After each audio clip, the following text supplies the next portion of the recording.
I found a picture of my mother in a 300-year-old book. I'm now convinced I'm going to be dead tomorrow. This is a 300-year-old book, the librarian told me. Please don't damage it in any way, otherwise you will be in all sorts of trouble. I will be back in half an hour to collect it. I hope you find what you need.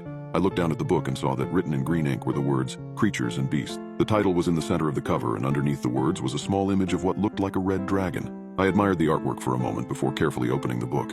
I carefully lifted each page and placed it down gently, not wanting to damage it and getting Mrs. Poole in trouble. I looked through the many pages of the book, each one with a different painting of a creature, which underneath had a paragraph explaining what the creature was and where it could be found. I looked through the pages trying to find the three that I wanted to write about. I read about the Bone Fairy from Scotland, the Tree Walker from Canada, and the Sky Dweller from India, all of which I found interesting, but I couldn't find enough about them to write about them in my report. I kept on turning the pages of the book, and when I turned the page and read the words, The Alluring Harpy, and that was when I saw it. The Alluring Harpy was a winged woman that had long claws at the end of her arms. She was wearing a light purple dress with her wings sprouting out the back of it. She had a seductive smile and eyes that looked inviting. It looked like the sort of creature you would find in a book about ancient mythical creatures, and normally I wouldn't think anything of it, but there was something about this picture. The face of the harpy was the face of my mother. I don't mean they looked similar or bared a resemblance. I mean they looked exactly identical. I was looking at a painting of my mother. I sat staring at the photo for maybe a minute or two, but my stare was broken when Mrs. Poole returned and said to me, I'm really sorry, but I'm going to have to return that book now. The curator is here and I can get into a lot of trouble for allowing you to read this book. She then went to grab the book off of the table and return it. I hadn't read about the Alluring Harpy yet, and so I quickly begged Mrs. Poole to give me one more minute to read about it, but she said that it wasn't possible. She said that she could take a photo of the page for me though, and I could collect it the next day. I told her that that would be great and that I would be back the next day to look at the photograph. She then took the book off of the table and walked it over to the locked door. On the way out, I looked back at the library and thought about what I had seen. I knew that it was probably just a coincidence that my mother looked exactly like the picture of the harpy, but at the same time I thought that it was too similar to not have any connection to my mother. As I was walking home, I was plagued by thoughts of my mother and the harpy. I couldn't get it out of my mind. I didn't really want to see my mother when I got home because she would know something was wrong and she would find a way to get me to talk about what I had seen. So I was disappointed when I arrived home and saw my mom's beaten up Toyota sitting in the driveway. I slowly walked inside, trying to avoid my mom and go to my room that I share with 4 of my brothers. I walked in through the front door and standing right there in the hallway was my mother. Good afternoon, she said to me. How was your day today? I looked down at my feet and answered that it was a good day. I then tried to excuse myself to go to my room, but she stopped me. She knew something was wrong. She asked if everything was okay. I told her that it was. I don't know why I was so nervous around my mother now. Just because I had seen the picture didn't mean it was her. That was just crazy. My mom would have no idea about any harpy, and I knew that I was just being silly, but still, I couldn't help but feel nervous around her. Are you sure that everything is okay today?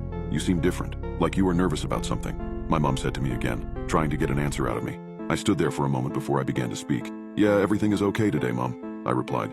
I just have a history report due soon and I am not too sure what to write about. Oh, I can give you a hand with it if you want, she offered. I then decided to explain about the assignment and tell her about a few of the mythical creatures that I had seen in the book. She told me she didn't know much about that sort of thing but would try and help me anyway. I told her about the Bone Fairy and about the Sky Dweller. I didn't really need help with these, but I was building myself up to mentioning the Alluring Harpy. Eventually I did manage to mention it. As soon as the words the Alluring Harpy exited my mouth, I saw the look in my mother's eyes. The look of fear. The look someone gets when they have been caught out. Never heard of this creature? Mom finally managed to say. Sounds interesting though. I told her that I didn't know much about it, but I wanted to know more. She then told me that if I didn't know much about it, then maybe I shouldn't write about that creature. She then flashed me a sweet smile and her eyes almost sparkled at me. I suddenly felt a lot more comforted.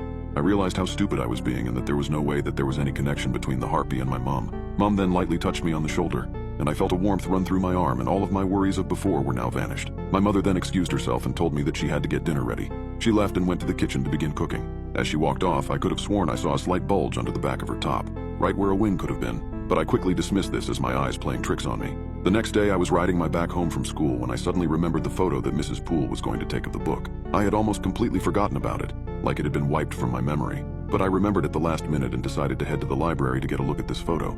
I made it to the library and was greeted by Mrs. Poole, who when she saw me reached into her pocket and pulled out a small photograph. She handed it to me, and I saw that it was the picture of the page I wanted to read.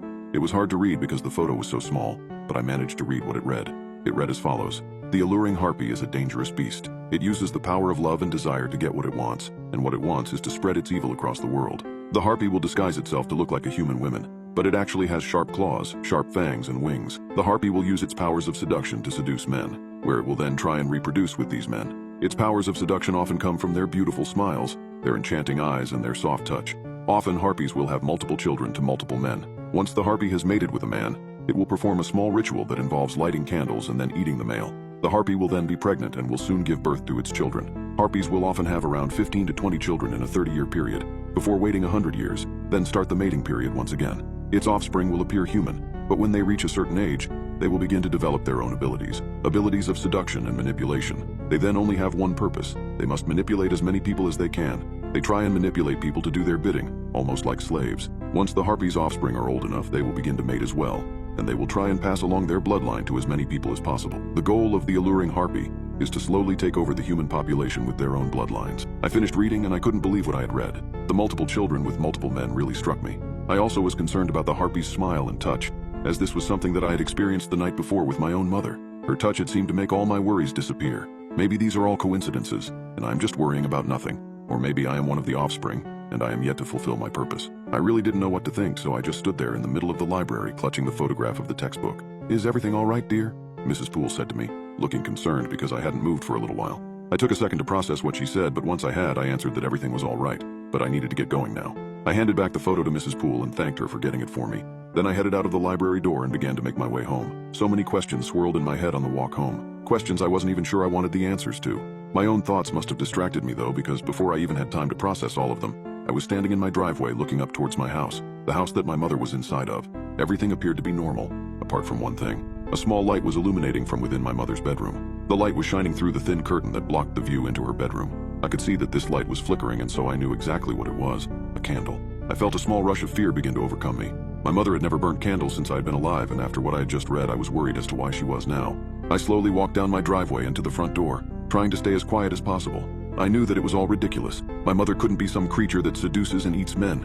It sounded so stupid when I thought of it like that. But there was some feeling deep inside that made me believe that it was true. Once I reached the front door, I pulled out my key ring, found the front door key, and slowly inserted it into the lock.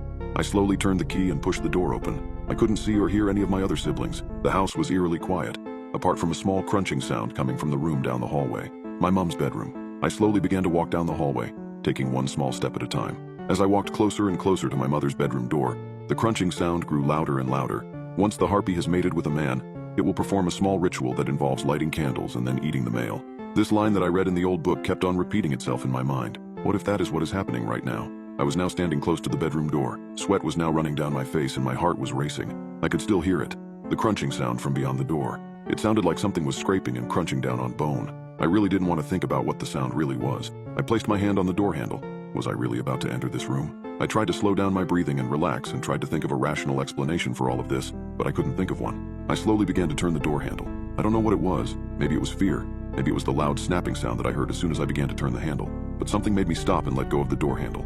I left the door closed and began to walk away. I think I just didn't want to know what was happening on the other side of that door. I went to my room and put in some headphones to try and block out any noise that may be coming from my mom's bedroom. I didn't really sleep that night, only a few minutes here and there. The thoughts of my mother and the harpy occupied my mind. Eventually, though, it was morning and I must have dozed off because I was awoken by my mom entering the room. "Good morning, darling," she said to me, her voice bright and cheerful.